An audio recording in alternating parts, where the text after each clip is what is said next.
So we know, historically we've been using single mutations in order to tailor treatments to them, but we know that that is insufficient. Now, with whole genome sequencing data arising, we can understand what type of mutational signatures have been carved into the genome. And with that, we can understand what mutations there are, what rearrangement there are, indels and so forth, and generate a whole cancer genome gestalt that we then can tailor to the treatments. This is a far superior way than just using a single mutation to tailor to a treatment. Now we know all of the rearrangements that are generated. That is much accurate to tailor to treatments. And this is not just a theory, it is working. We know that, for instance, when it comes to homologous recombination defective cells, they have a very high load of the different rearrangements, and we can tailor PARP inhibitors to them more accurately than just using the germline mutations that we've done in the past. So that is also a discovery that I discovered many years ago in my lab, alongside with the lab of Alan Ashworth, and this is now standard practice, and we found new PARP inhibitor being FDA approved earlier this week. So this is very nice, with talazoparib now approved as a fourth PARP inhibitor in this area.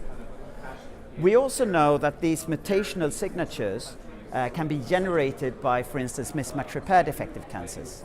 So there we have immunocology drugs that then can tailor and treat these very accurately.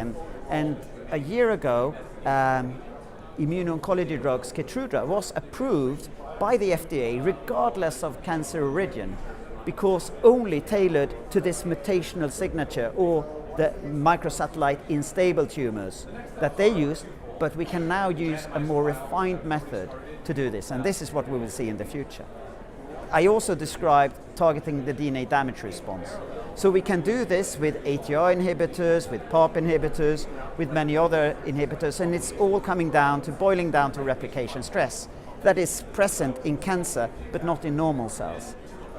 So all of these treatments exploit the fact that cancer has a different replication phenotype than normal cells, and then using these inhibitors we can kill them but not the patient.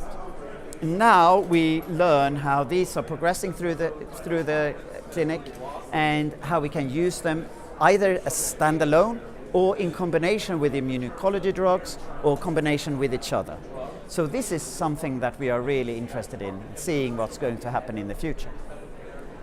So of course cancer therapy can induce mutations, and that could generate new antigens, and this could then make a tumor go from a cold tumor to a hot tumor. But it would require a lot of new mutations being generated and also translated in the cancer. And these would not be on the stem, on the trunk.